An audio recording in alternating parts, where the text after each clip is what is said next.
Okay, just drove from Excalibur to Bally's. I'm gonna start at Bally's tonight. I gotta check out of Excalibur tomorrow. I had a 4-night stay, and this weekend I'm in an Airbnb. The rates were ridiculous because of March Madness. That's something I didn't mention at all in the first video. I'll tell you how to live like a king in Vegas if you want to, for pretty cheap. I was here 23 nights in January. I think I paid in the 500s. Just the rooms. I mean, there's more expenses to it, my car, eating, things like that, but just the rooms was in the 500s. February was the full month, that was in the 600s. This month is going to be in the low 800s. I had to book an entire week at an Airbnb because Caesars was limiting my nights, but then I matched my status and I'm gold at MGM. So I won't have to do that in the future. I can switch between MGM properties and Caesars properties. So I'll be totally transparent with my expenses. I'm not going to live here all 12 months of the year, but if I did, I don't even think I would spend $18,000, all expenses total. So, and what's probably not a popular opinion, that is a huge part of poker to me, because the reason to play is to make money. So if you had someone who made 75 grand on the tables, and then you subtract their taxes and you subtract that guy's bills, and you need to subtract, let's say, 70,000, and he only winds up with 5. He added 5 grand to his net worth throughout the year playing poker. Okay, like, to me, that guy made $5,000. If you had someone who made 30 but had a very low tax bill and lived like this and only spent $20,000 and winds up with an extra 10 to his name when the year is done, that guy to me is way better at poker. He made twice as much money playing poker that year. He added 10 grand to his net worth, not 5 grand to his net worth. So to me, expenses are a huge part of this. I switch rooms a lot. I switch rooms about twice a week. Some lights, I guess it's getting dark. Some lights just turned on in the garage.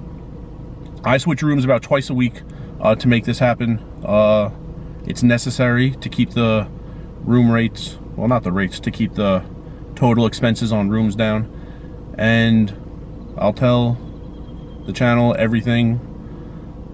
I'll be 100% transparent with my expenses throughout the year. And one other thing, I said there's going to be some challenges. We'll see later when I'm playing if something hilarious happens, and when I'm done I'll tell a story about that. But another thing is first personal challenge. Starting yesterday, it's cheating a little bit because I'm starting it retroactively. Starting yesterday, 1,000 hours in 100 days. That's my personal challenge. I played 10 hours and 4 minutes yesterday. We'll see how much I play today. I need to average 10 a day, even including days I'm not going to play. I know there will be some. I'm not spending time here during the series. I'm probably going to go to Council Bluffs, Iowa to play there. So that's going to be at least a day and a half driving that I'm not going to play at all. So I have to keep up that 10 per day average. Last year I did this. I got 900 hours and 3 minutes in 100 days, including a few days where I played 0 hours. So we'll see what I do this year, starting yesterday, and that means I'm gonna try to get at least 10 in right now. Gonna walk down to Bally's.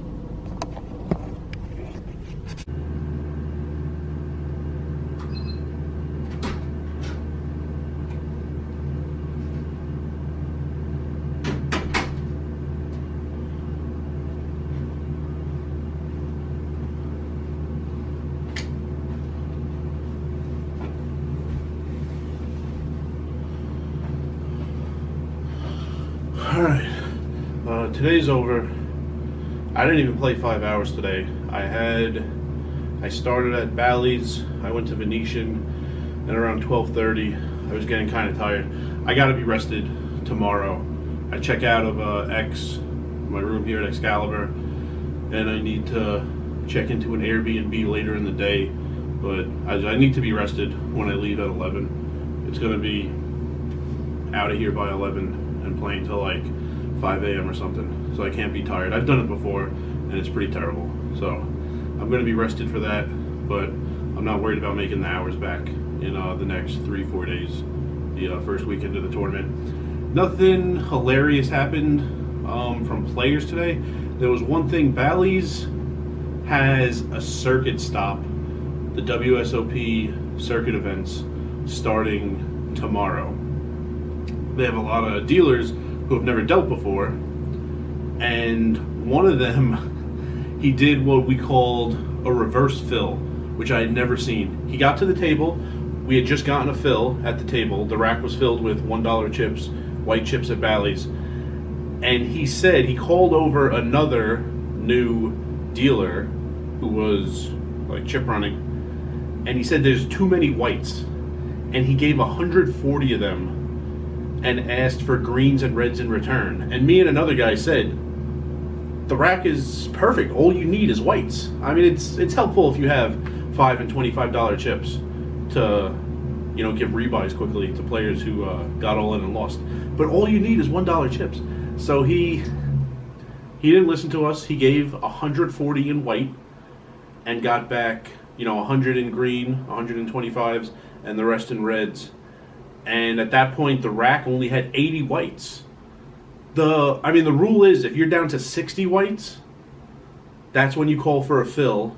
And when you get, I think, under 40, it's either 40 or 20, that's like an emergency, and you're supposed to just start yelling for someone to come over to give you a fill.